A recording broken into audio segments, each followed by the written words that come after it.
Even as the country is debating about stray dogs, whether they should be kept in shelters, and there are animal activists who are saying they have a right, they did not choose the streets, they happen to be on the streets. The dog bites, the rabies death is something that I think we cannot escape and we have to take cognizance of. We can't possibly say that let our children, let our elders, let me be mauled and let me die of rabies. That is not acceptable at any given point. Ladies and gents, our story today is coming from Kerala. 23 rabies deaths in 7 months. And let me tell you, Kerala is known for a fabulous healthcare system. There are no two ways about it. But the dog menace has once again come to haunt Kerala. For instance, before I go to Kerala, let me start in Chennai. You know what happened? A man called Karunakaran lost his life after being bitten by a pitbull. Police have registered a case against the pet owner for negligence and failure to restrain the animal. This happened in Jafar Khan Pet in Chennai. The man was going to the toilet when he was mauled. First of all, who keeps a pit bull? I want to know. I mean, it's against the law. But the bigger concern lies in Kerala, where rabies deaths continue to climb. In the first 7 months of 2025, 23 people have died, nearly half due to stray dogs and puppies. Government data submitted in the Kerala High Court also reveal over 3 lakh dog bite cases in 1 year. I mean, look at that number, with March alone recording more than 35,000 cases. To curb the menace, the state has directed local bodies to intensify sterilisation and vaccination drives, set up more animal birth control centres and enforce very strictly pet licensing and vaccination rules. But with stray dogs still claiming lives, the question remains, will stricter rules and sterilisation be enough to stop the rise in deaths due to rabies? Let's find out, is rabies become so dangerous? I mean, are we living in the dark ages? For God's sake, Dr. Rajiv Jayadevan, author and convener, Research Cell, Kerala IMA, is joining us. Thank you so much, Rajiv, for joining us on this broadcast. I have read you on rabies and many times over. And that's why when this happened, I thought I read your article in a very major national daily about what this is and in exploding many myths. I want to ask you, come straight to the question. I have gotten, already I've done due diligence, washed my wound with, I'm talking about normal cases, a scratch, one tooth, etc., etc., washed it with water and soap water, gone to the hospital, gotten myself. I'm already vaccinated, by the way, 6 months ago. They say you only need a booster, and despite that, I die. Why does this happen? Why are so many deaths happening in Kerala, Rajiv? Well, India has 5,700 rabies deaths every year, and that is a low number compared to what was reported prior. I'm quoting from the latest Lancet Regional Health Study done by ICMR. Now, Kerala, if you look at the statistic over the last few years, the numbers have been in the early 20s. Now, I want to state that not even one rabies death is acceptable.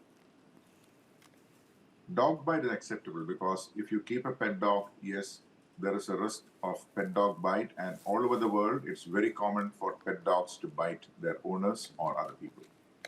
But here we are talking about rabies. Now, for our viewers, let me explain how rabies actually happens. The virus is present in the dog's saliva, the rabid dog's saliva. The virus enters the wound through the saliva, and if the virus gains entry into the mangled nerves present in the wound, they will slowly start tracking their way into the brain and the spinal cord, like a goods train on a track traveling slowly. This journey takes several days.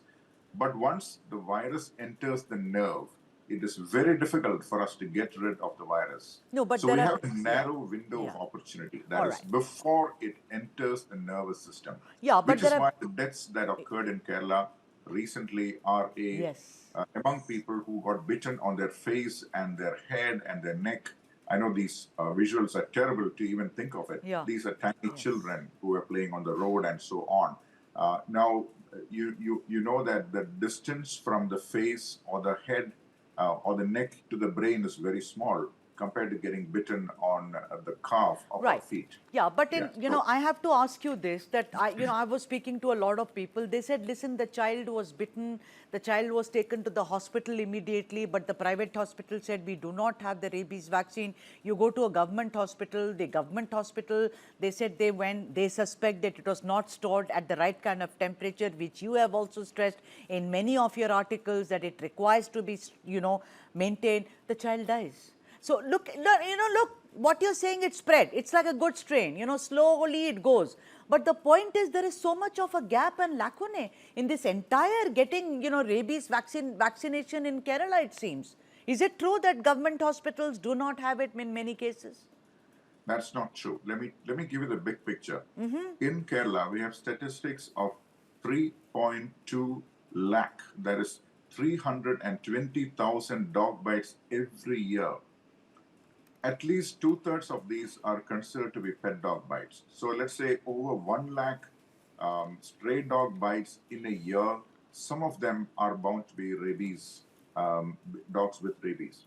Now, many of them, I would say in Kerala, most of them would get vaccines, and it's because they get the vaccines that the number of deaths or rabies cases are actually lower than expected. No, but why are people dying? That's what people Yeah. will ask, no, Yeah. Rajiv? Quickly. Yeah, precisely. So the ones that die are the top of a very large pyramid. See, the bottom of the pyramid is the large number of dog bites.